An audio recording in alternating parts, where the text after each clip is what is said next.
നമസ്കാരം. സാധാരണ ഈ ഇലക്ഷൻ ചർച്ചകൾ നമ്മുടെ നാട്ടിലൊക്കെ പണ്ടൊക്കെ വളരെ രൂക്ഷമായ അല്ലെങ്കിൽ വളരെ തീവ്രമായ ഇലക്ഷൻ ചർച്ചകൾ നടക്കാറുള്ളത് നാട്ടിൻപുറത്തെ ചായപ്പീടികളിലാണ്. പക്ഷെ കാലം ഒരുപാട് മുന്നോട്ട് പോയപ്പോൾ ഇപ്പോൾ നമ്മുടെ ചർച്ചകൾ മുഴുവൻ നടക്കുന്നത് ഈ സോഷ്യൽ മീഡിയയിലാണ്. വാട്സപ്പിലും ഫേസ്ബുക്കിലും ഒക്കെയാണ് സാധാരണ ഇത്തരത്തിലുള്ള ചർച്ചകൾ നടക്കുന്നത്. പക്ഷെ നമ്മുടെ പഴയ ശീലം നമ്മുടെ പല നാടുകളിലുണ്ട് എന്ന് തോന്നുന്നു. എൻ്റെ കൂടെ ഉള്ളത് ജയശങ്കറാണ്. ജയശങ്കർ കിളിയങ്കണ്ടി അല്ലെ, ജയക്കിളി എന്ന് വളരെ സ്നേഹപൂർവ്വം നാട്ടുകാർ വിളിക്കുന്ന ജയശങ്കറാണ് എൻ്റെ കൂടെ ഉള്ളത്. അപ്പം ജയശങ്കർ ഈ കാര്യം സംസാരിച്ചപ്പോഴാണ് ഇതേപോലൊരു ചായപ്പീടിയ ജയശങ്കർ നാട്ടിലുണ്ട് എന്ന് പറയുന്നത്. ഫറോക്കിൽ അതെ, ഇത് വളരെ വർഷങ്ങൾക്ക് മുമ്പേ ഇവിടെ കൊണ്ടാടൻ നാരായണേട്ടൻ തന്നെ ഒരു വ്യക്തി നടത്തിക്കൊണ്ടിരിക്കുന്ന ചായക്കടയാണ്. ഇവിടെ നാരായണേട്ടൻ ഇവിടെ ഉണ്ട്. നാരായണേട്ടനെ സംബന്ധിച്ചിടത്തോളം എന്താ വെച്ചാൽ അദ്ദേഹത്തിന് ഇത്തരം കാര്യങ്ങളിലൊന്നും യാതൊരുവിധ പ്രയാസങ്ങളും അതൃപ്തികളും ഇല്ല. ആളുകൾക്ക് രാഷ്ട്രീയം പറയുന്നതിനൊന്നും ഒരു നിബന്ധനകളോ ഒരു പ്രശ്നങ്ങളോ ഒരു പ്രയാസങ്ങളോ ഇല്ല. അതുകൊണ്ട് കൃത്യമായിട്ട് രാഷ്ട്രീയ ചർച്ചകൾ വളരെ ആരോഗ്യകരമായ ചർച്ചകൾ നടക്കുന്ന ഒരു വളരെ ഇപ്പൊ അധികം കാണാൻ ഇല്ലാത്ത ഒരു ചായക്കടയാണ്.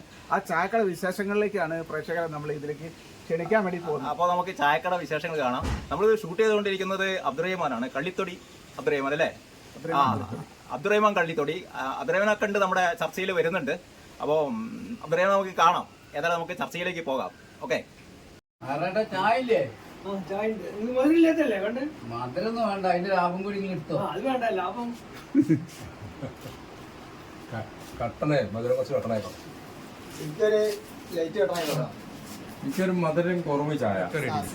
ഞാൻ ചോദിക്കട്ടെ, നിങ്ങളിപ്പോ നിങ്ങളെ പേരുള്ള ഏറ്റവും വലിയ എന്താ വെച്ചാല് UDF പറയുന്നത് അറിയോ? നിങ്ങള് CPM ആയിട്ട് ധാരണ ഉണ്ടെന്നു. CPM പറയും നിങ്ങളെ പറ്റിട്ട് UDF ആയിട്ട് ധാരണ ഉണ്ടെന്നുണ്ട്. അപ്പൊ ആ അതിലുള്ള നിങ്ങളൊരു വ്യക്തത വരുത്തിങ്ങള് നിങ്ങൾ എന്താണ് കേരളം വിട്ടു കഴിഞ്ഞാല് നമുക്ക് തമിഴ്നാട് എടുക്കാം. തമിഴ്നാട് എടുക്കുന്ന സമയത്ത് ഒരു പ്രചരണ വണ്ടിയില് CPM-ന്റെ കൊടിയുണ്ട്, കോൺഗ്രസിന്റെ കൊടിയുണ്ട്, ഇല്ലേ? ഇവര് തുറന്ന് സമ്മതിക്കണ്ടേ? അതെ, ഞങ്ങൾക്കൊരു നിലപാടുണ്ട്.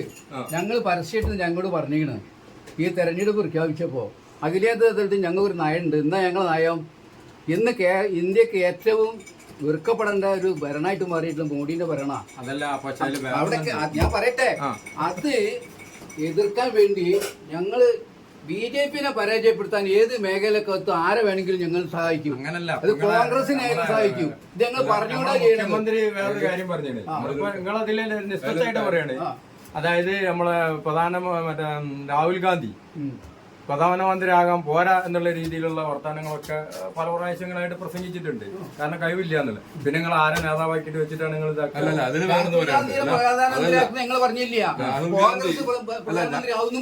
ഞങ്ങൾക്ക് കുറച്ചുകൂടി വിശാലമായിട്ടുള്ള കാഴ്ചപ്പാടുണ്ട് കോൺഗ്രസിന്. നേരത്തെ വിനോദ് പറഞ്ഞല്ലോ, പിന്നെ BJP-യുടെ അഴിമതി, ഞങ്ങൾക്ക് ഇഷ്ടംപോലെ അഴിമതി, നോട്ട് നിരോധനം ഏറ്റവും വലിയ അഴിമതിയായിരുന്നു. അതൊന്നാണ് ഇപ്പൊ സാധാരണ അഴിമതിന്റെ അപ്പുറത്ത് വളരെ പ്രൊഫഷണൽ ആയിട്ടുള്ള ഒരു അഴിമതിയാണ് ഈ നോട്ട് നിരോധനം നടത്തിയത്. നോട്ട് നിരോധനം നടത്തുന്നതിന് മുമ്പേ ഇപ്പോൾ പിന്നെ നമ്മുടെ ആഭ്യന്തര മന്ത്രിയല്ലോ, അവരായിട്ട് ബന്ധപ്പെട്ട സ്ഥാപനങ്ങൾക്കൊക്കെ വിവരം കൊടുക്കുക, അങ്ങനെ തുടങ്ങിയിട്ടില്ല. അദാനിയായിട്ട് ബന്ധപ്പെട്ട സ്ഥാപനങ്ങൾക്ക് വിവരം കൊടുക്കുക. ശേഷം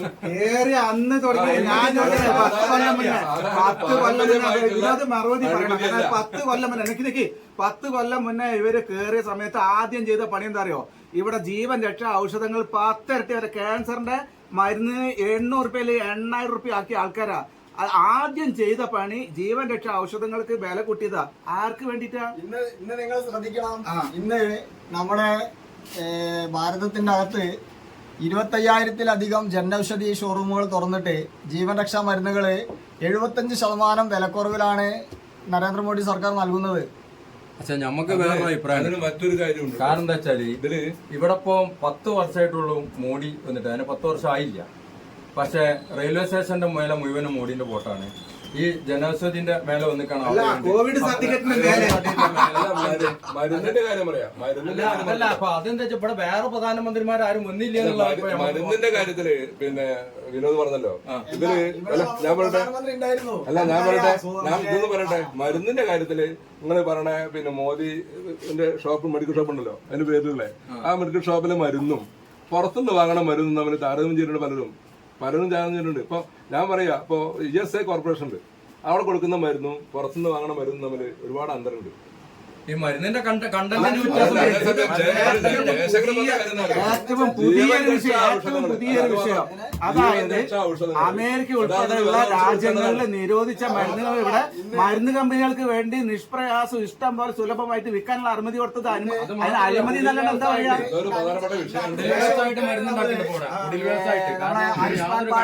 പ്രകാരം പാവപ്പെട്ട രോഗികൾക്ക് ചികിത്സാ സൗജന്യം കൊടുക്കുന്നത് അഴിമതി ഭയങ്കര പ്രൊഫഷണലായിട്ട് നടത്തുകയാണ്. ഒരു അഴിമതി പോലും ചൂണ്ടിക്കാട്ടാൻ കേരളത്തില് പാവപ്പെട്ട രോഗിക്ക് ഏറ്റവും കൂടുതൽ എല്ലാ സബ് സെന്ററുകളടക്കം പൂർണ്ണമായിട്ടും മരുന്നുകൾ ലഭ്യമാക്കിയിട്ട് ഒരു അവസ്ഥ നിലവിലുണ്ട്.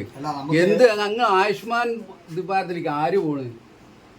ഇവിടെ കേരള ഗവൺമെന്റ് ആ മേഖലക്കകത്ത് ഇനി ഒരു പരാതിയില്ല. കാരണം എന്താ വെച്ചാല് ഈ മരുന്നിന്റെ ക്വാളിറ്റിക്ക് ഭയങ്കര വെള്ള സെന്റർ വന്നേ. ഈ 3 വെള്ള സെന്റർ പൂർണ്ണമായിട്ടും കേന്ദ്ര ഫണ്ട് ഉപയോഗിച്ച് ചെയ്ത സംവിധാനങ്ങളാണ്. നമുക്കറിയാം ഈ വെള്ള സെന്റർ വന്ന സമയത്ത് കോൺഗ്രസിന്റെ വാർഡ് മെമ്പർ അയാളാണ് കൊണ്ടുവന്നത് പറഞ്ഞിട്ട് വോട്ട് വെച്ച് CPമാര് വോട്ട് വെച്ച് കാരണം റിയാസിന്റെ പദ്ധതി പറഞ്ഞിട്ട്. അല്ല നിങ്ങൾ വേറെ ബോർഡ് കൂടി വെക്കണം. അതായത് ഞങ്ങള് പിന്നെ തിരുവനന്തപുരം തുറമുഖം ഞങ്ങള് വിറ്റ്, തിരുവനന്തപുരം വിമാനത്താവളം ഞങ്ങള് വിറ്റ്, കോഴിക്കോട് വിൽക്കാൻ പോണ്. ഇതൊക്കെ ഞങ്ങളെ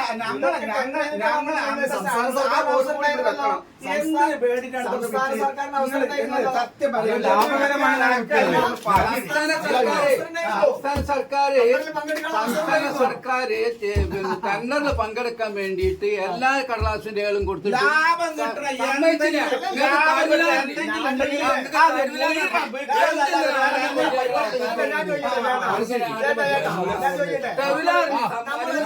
ലേലം ചെയ്യുമ്പോ ഞാൻ 100 രൂപ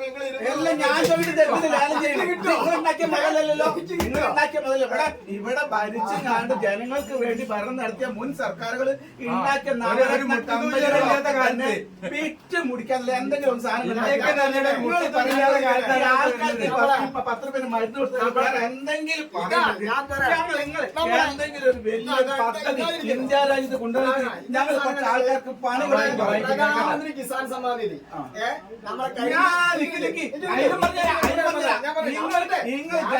സാധാരണ കർഷകന് ഏറ്റവും അത്യാവശ്യമുള്ള വള.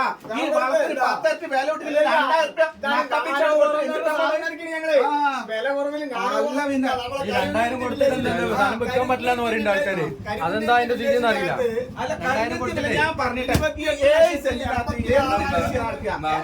സെന്റിനകത്ത് എന്ത് കൃഷിയാണ് നടന്ന ഒരേ ഒരു കാര്യം പറ്റിക്കാൻ വേണ്ടിട്ട് ജനങ്ങളെ വോട്ട് വാങ്ങാൻ വേണ്ടി 7 സെന്റിലും കൃഷി നടക്കും. അല്ല മോഡി പ്രധാനമന്ത്രി പറഞ്ഞ ഒറ്റ കാര്യമാണ് കൃഷി നടക്കും. 1-2 ലക്ഷം രൂപ മുടക്കണം. കഴിഞ്ഞ പ്രധാനമന്ത്രി മോഡി പറഞ്ഞ ഒരേ ഒരു കാര്യമാണ് രാമക്ഷേത്രം ഉണ്ടാക്കി. ഈ പ്രധാനമന്ത്രിയെ പറയാൻ കഴിയും രാമായണ ഉത്സവം നടത്തുന്ന ഈ 2 കാര്യം നടക്കുന്നുള്ളൂ. മറ്റേ ജനങ്ങളെ ബാധിക്കുന്ന വിഷയം നടക്കുന്നില്ല. അത് ചെയ്യാൻ വേണ്ടി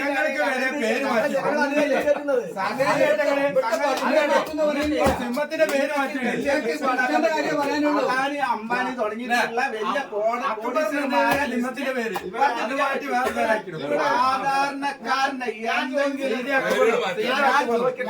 നോട്ട് നിരോധനത്തിന് എത്ര ആൾക്കാർ നോട്ട് മേൽ പറഞ്ഞു വിടുന്നത് കരുവന്നൂര് അത് മാത്രമല്ല നോട്ട് നിരോധനം ബാങ്കും വിമാനത്താവളം നിൽക്കുമ്പോ കരുവന്നൂരല്ല പറയല്, കരുവന്നൂരല്ല പറയല്. കരുവന്നൂരിലെ കോടിക്കണക്കിന് ഉറുപ്പിന്റെ അഴിമതി നടന്നിട്ടുണ്ട്. സംശയമൊന്നുമില്ല. കരുവന്നൂര്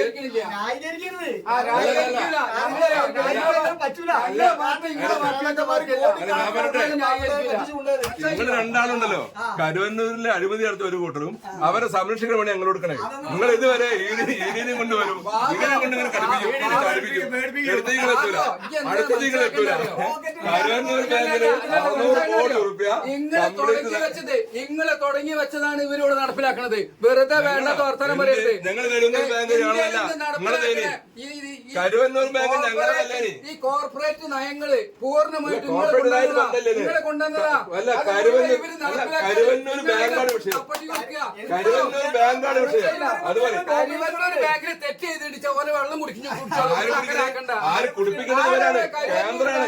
ഇവിടുത്തെ വിജിലൻസ് അന്വേഷിക്കുക. ഇവിടുത്തെ വിജിലൻസ് അന്വേഷിക്കുക. കേന്ദ്രം ചെയ്യേണ്ടത് കേന്ദ്രം ഇങ്ങനെ പിടിച്ചില്ല.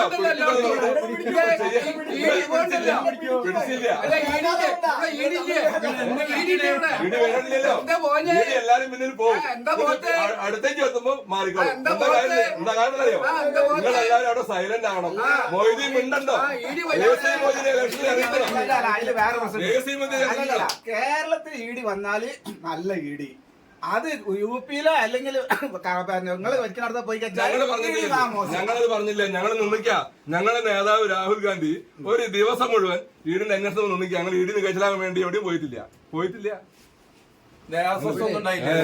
ദിവസം മുഴുവനും ഒരു അന്വേഷണത്തിന് പോകാൻ കോടിക്കണക്കിന് ഉറുപ്പിക ഡൽഹിയിൽ നിന്ന് വക്കീൽമാരെ വിളിച്ചിട്ട് ഒഴിവാകാനല്ല ഞങ്ങൾ നോക്കിയത്. ഞങ്ങളവിടെ പോയി പറയാനുള്ളത് വിനോദ് ഒന്ന് സമ്മതിച്ചല്ലോ. വിനോദ് ഒന്ന് സമ്മതിച്ച് ഞങ്ങള് ഏകീകൃത സിവിൽ കോഡും രാമക്ഷേത്രം ഇതൊക്കെ തന്നെ ഞങ്ങളെ ലക്ഷ്യം തന്നെയാണ്. ആണ്. സമ്മതിച്ചല്ലോ, സന്തോഷം. അപ്പൊ നിങ്ങൾ വർഗീയവാദികളാണ്, വർഗീയവാദികളാണ്, നിങ്ങൾ ഫാസിസ്റ്റുകളാണ്. പക്ഷേ ആളെ കിട്ടൂല. നിങ്ങളെക്കാട്ടി വലിയ ഫാസിസ്റ്റാണ് ഹിറ്റ്ലർ. മനസ്സിലാക്കിയോ? അവസാനം ഇങ്ങനെ തീർന്ന് ഒയാളെ കഴിഞ്ഞ് ഞങ്ങൾക്ക് വരിക. മനസ്സിലാക്കി പോയി. പക്ഷെ ഞങ്ങൾ എന്ത് കണ്ടിട്ടാണ് പട്ടിണി എടുക്കുന്ന കൃഷിക്കാരന് പാവപ്പെട്ട തൊഴിലാളിന്റെ കാര്യം അവിടെ പറയേണ്ടത്. അതിനാ വേണ്ടി ശ്രമിക്കേണ്ടത്. അല്ലാതെ പഠിച്ചോനെ രാവണനെ രക്ഷിക്കാനല്ല പോലെ. 140 കോടി വരുന്ന പാവപ്പെട്ട ജനങ്ങളുടെ എത്ര കോടി പാവപ്പെട്ട ജനങ്ങൾ ഓരോ പ്രശ്നം പരിഹരിക്കാൻ വേണ്ടത്. അല്ലാതെ രാമക്ഷേത്രം ഉണ്ടാക്കിയാണ് പഠിച്ചോന്റെ കാര്യം പഠിച്ചോ നോക്കാൻ അറിയാം. പഠിച്ചോന്റെ കാര്യം നോക്കാൻ പഠിച്ചോനെ അറിയാം. നിങ്ങൾ എന്തിനാ പോലെ ദൈവത്തിന്റെ കാര്യം നോക്കാൻ ദൈവത്തിന് അറിയില്ല. ഇവിടുന്ന് വോട്ട് വാങ്ങിയ അധികാരത്തിന് പോണത് എല്ലാ ജാതി മതത്തിന്റെ വോട്ട് വാങ്ങിയിട്ടാ. അത് മാത്രമാകരുത് ഞാൻ പറഞ്ഞു. ഇതിനെ പറ്റി നിങ്ങളുടെ അഭിപ്രായം എന്താ? CPM മുൻ ബ്രാഞ്ച് സെക്രട്ടറി ഇടപെട്ട് വീട്ടില് അതിനെ പറ്റി നിങ്ങളുടെ അഭിപ്രായം? അതിനെ പറ്റി നിങ്ങളുടെ അഭിപ്രായം മുൻ ബ്രാഞ്ച് സെക്രട്ടറി ഇടപെട്ടിട്ട് വീട്ടിൽ ഇതാ വോട്ട് അപ്പൊ ഇവര് പോയി ചെയ്തെന്നാ പറഞ്ഞത്. എന്നിട്ട് പിന്നെ ബിജെപിക്ക് വേണ്ടിട്ട് കൊയലൂത്ത് മുന്നണിയിലെ ഘടകകക്ഷി നേതാവിന്റെ മാനേജിംഗ് ഡയറക്ടർ ശ്രേയാകുമാറാണ്. വീരേന്ദ്രകുമാറിന്റെ മോനാണ്. സസ്പെൻഡ് ചെയ്തിട്ടുണ്ട് നമ്മള് അല്ലേ? വീട്ടിലത്തെ ഒരു വോട്ടെടുപ്പാ. മൊത്തത്തിൽ 26-ാം തീയതി വരുമ്പോ എത്ര കള്ളവോട്ട് ഉണ്ടാവും? അതുപോലെ 5 ഉദ്യോഗസ്ഥന്മാരെ സസ്പെൻഡ് ചെയ്തു. വേറൊരു എന്താ വെച്ചാൽ പത്രത്തിൽ ചെല്ലാം, നമുക്ക് മീഡിയയിൽ തന്നെ കാണാം. ഫുള്ള് കാണാം.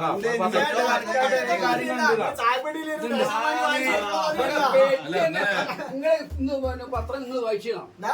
ഇന്നലെ തെരഞ്ഞെടുപ്പ് നടന്നല്ലോ മണിപ്പൂരില്. എങ്ങനെ തെരഞ്ഞെടുപ്പ് എത്ര ബൂത്തുകൾ കയ്യേറി, എത്ര ബൂത്ത് കയ്യേറി, എത്ര അട്ടിമറി നടത്തി. ഇവിടെ വോട്ട് കള്ളവോട്ട് ചെയ്ത് വലിയ അട്ടിക്ക് അവിടെ ബൂത്തടക്കം പിടിച്ചു കാട്ടി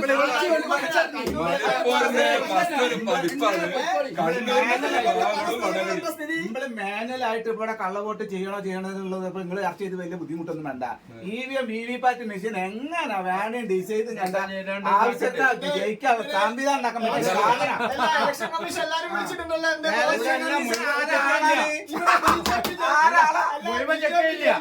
അതായത് ഒരു 400 മിഷൻ ഉണ്ടെങ്കിൽ അതിന് 40 മിഷൻ ചെക്ക് ചെയ്യാൻ പറ്റുള്ളൂ. ബാക്കി 10%, ബാക്കി എന്തില്ല, ബാക്കി ചെക്ക് ചെയ്യില്ല. അപ്പൊ എന്താ വെച്ചാൽ ബാക്കിയിൽ എന്താ സംഭവിക്കണമെന്ന് പറയാൻ പറ്റില്ല. കേരളത്തിൽ എങ്ങനെ ജയിക്കില്ല എന്നുള്ള ഉറപ്പുള്ളവരൊന്നും ചെയ്യൂല. പക്ഷെ വേറൊന്നുണ്ട്, പല ഭാഗങ്ങളിലും എന്താ വെച്ചാല് ഈ പിന്നെ ആളുകൾക്ക് വിദ്യാഭ്യാസവും കാര്യങ്ങളും അതുപോലെ തന്നെ പിന്നെ തുല്യത നിൽക്കുന്ന ഭാഗങ്ങളിലൊക്കെ BJP നല്ല കളി കളിക്കുന്നുണ്ട്. അതായത് എന്താ വെച്ചാല് ഇപ്പൊ ഡിസൈനിങ്ങിൽ 10-20% വോട്ടിന്റെ വ്യത്യാസം വരികയാണെങ്കിൽ ഇത് ഇപ്പുറത്താള് ജയിക്കണം എന്നുള്ള രൂപത്തിൽ ഡിസൈൻ ചെയ്യാം. ഡിസൈൻ ചെയ്യാം. ഇതിന്റെ അതായത് 10 എണ്ണത്തിൽ 1 വീഴാന്നൊക്കെ പറഞ്ഞതേ 50 വോട്ട് ചെയ്യുമ്പോ ഒന്ന് നേരാണ്ട് പോകും. അപ്പൊ ഏതാ പാവപ്പെട്ട ഇവർക്കൊക്കെ അവസരം ഉണ്ടായിരുന്നല്ലോ ഇലക്ഷൻ കമ്മീഷനോട് പറഞ്ഞാലുള്ള പരസ്യമായിട്ട് എല്ലാവരും അത് നിങ്ങൾ അങ്ങനെ പറയരുത്. കാരണം കോൺഗ്രസിനെ സംബന്ധിച്ചിടത്തോളം ഇപ്പൊ നമ്മളെ ജവഹർലാൽ നെഹ്റു മുതൽ മൻമോഹൻ സിംഗ് വരെ പ്രധാനമന്ത്രിയായിട്ടുണ്ട്. ജവഹർലാൽ നെഹ്റു മുതൽ മൻമോഹൻ സിംഗ് വരെ എന്തായിട്ടുണ്ട് പ്രധാനമന്ത്രിമാരായിട്ടുണ്ട്. പക്ഷെ ഇപ്പൊ ആരും ഓല തല വെക്കാനോ അല്ലെങ്കിൽ ഓല ഉദ്ഘാടനത്തിനോ ഒരു അമ്പലത്തിന്റെ ഉദ്ഘാടനത്തിന് പോലും ആരും പോയില്ല, ജവഹർലാൽ നെഹ്റു പോയില്ല. അങ്ങനെയാണ് ഇന്ത്യക്ക് മാതൃക കാണിച്ചു കൊടുത്തത്. അപ്പൊ ആ രീതിയിലുള്ള പ്രവർത്തനത്തിനൊക്കെ എതിരാണ് ഇപ്പൊ സംഭവിക്കുന്നത്. അവസാനം കൊണ്ടുവന്ന ഒരു നിയമമുണ്ട്, പൗരത്വ ഭേദഗതി. ഞാൻ പറയട്ടെ വിനോദ, ഒരു മിനിറ്റ്. പൗരത്വ ഭേദഗതി അതിലുണ്ട് ഒരു വകുപ്പ്, എന്താ വകുപ്പ്? പൂജാരി സർട്ടിഫിക്കറ്റ് കൊടുത്താൽ മതി. പൂജാരി ഏത് നാട്ടിൽ നമ്മൾ ജീവിക്കുന്നത്? ഇവര് ഇവിടെ ഇന്ത്യയിൽ ജനിച്ചതാണ്, ഇന്ത്യന്റെ പൗരനാണെന്ന് സമ്മതിച്ചും കൊണ്ട് പൂജാരി ഒരു സാക്ഷ്യപത്രം കൊടുത്താൽ മതി. ഞാൻ ചോദിക്കട്ടെ, ഇവിടെ IAS ആയിരുന്നോ IPS ആയിരുന്നോ ഗസറ്റഡ് ഓഫീസർമാർക്കൊന്നും ഒരു വിലയില്ല. പൂജാരിക്കാണ് വരാം. ഞാനൊരു കാര്യം ചെയ്യണം, ഒരു ഇന്ത്യൻ പൗരനാണ് കൊടുത്താൽ മതി. നാട് എവിടെ എത്തി? ഭാരതത്തിലെ മുസ്ലിമുകളെ എങ്ങനെ ബാധിക്കും? ഭാരതത്തിലെ മുസ്ലിമുകൾ ഞാൻ ചോദിക്കട്ടെ, ഭാരതത്തിലെ മുസ്ലിങ്ങൾക്കും മറ്റേ മുസ്ലിങ്ങളെ മാത്രം ടാർഗറ്റ് ചെയ്യുന്നതിനാ എല്ലാ ജനവിഭാഗങ്ങളും അഭയം കൊടുക്കാൻ തയ്യാറുണ്ടെങ്കിൽ അവരെ എല്ലാവർക്കും വലിയൊരു പാരമ്പര്യം. ഈ ബംഗ്ലാദേശും അല്ല പാകിസ്ഥാനും തമ്മിൽ യുദ്ധം ഉണ്ടായപ്പോഴേ നമ്മൾ രണ്ടു കൂട്ടരും നമ്മളെ വിട്ടുപോയതാ. യുദ്ധം ഉണ്ടായപ്പോ നമ്മൾ അവരെ സംരക്ഷിക്കാൻ അന്ന് ഉദാരമായ നയം സ്വീകരിച്ചാണ് കോൺഗ്രസും. ഇന്ത്യയിലുള്ള ആളുകളെ തല്ലിച്ചടിച്ചിട്ട് പാകിസ്ഥാനിലുള്ളവരും ബംഗ്ലാദേശിലുള്ളവരൊക്കെ നമ്മൾ നന്നാക്കാൻ പോവുകയാണ്. നമ്മൾ ചെയ്യേണ്ട എന്താ വെച്ചാല് ഇന്ത്യയിലുള്ളവർക്ക് കുറച്ച് കഴിഞ്ഞിട്ട് ബാക്കിയുള്ള കൊടുത്താൽ മതി. നമുക്ക് ഏറ്റവും നല്ല ഭരണഘടനയുണ്ട്. നമ്മളെ ഇന്ത്യയിൽ ഇവിടെ സ്വാതന്ത്ര്യം കിട്ടി, ഇന്ത്യ രാജ്യത്ത് ഭരണഘടന തയ്യാറാക്കി. ആ ഭരണഘടനക്ക് വിരുദ്ധമായിട്ടുള്ള നടപടികളായിട്ട് നിങ്ങൾ ഗവൺമെന്റ് ഇപ്പൊ മുന്നോട്ട് പോകണം, അങ്ങനെയല്ലേ? അത് എന്താ അതിന്റെ ആവശ്യം? എന്ത് വിരുദ്ധ നടപടികളാണ് ഞങ്ങൾ ചെയ്യുന്നത്? ഇപ്പൊ പൗരത്വ ഭേദഗതി നിയമം ഭരണഘടന വിരുദ്ധമാണ്. പൗരത്വ ഭേദഗതി നിയമം ഭേദഗതി ചെയ്യുക മാത്രമാണ് നരേന്ദ്രമോദി സർക്കാർ ചെയ്തത്. കാരണം മുന്നേ പൗരത്വം ഭേദഗതി ചെയ്യാൻ അധികാരമില്ലാത്ത സാധനമാണ്. എന്തുകൊണ്ട് കൂടെ എനിക്കൊന്നും പറയാനുണ്ട്. പൗരത്വ ഭേദഗതി ഞങ്ങൾ സമരം UDF സമരം ചെയ്തപ്പോ ഞങ്ങളുടെ ആൾക്കാർ ഇതിനെ എന്ത് എതിർക്കണം പിണറായി വിജയൻ സർക്കാർ ഒരുപാട്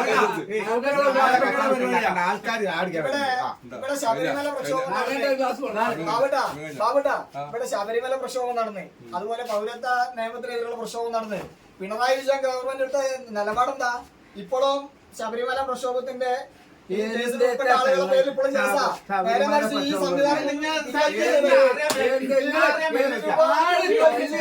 അടിസ്ഥാന പ്രശ്നങ്ങൾ ഒന്നും നിങ്ങൾ ആലോചിക്കാണ്ട് നിങ്ങൾ ഈ ശബരിമലേന്റെ നിങ്ങൾ ഇതിന്റെ അടിസ്ഥാന പ്രശ്നങ്ങൾ ഞങ്ങൾ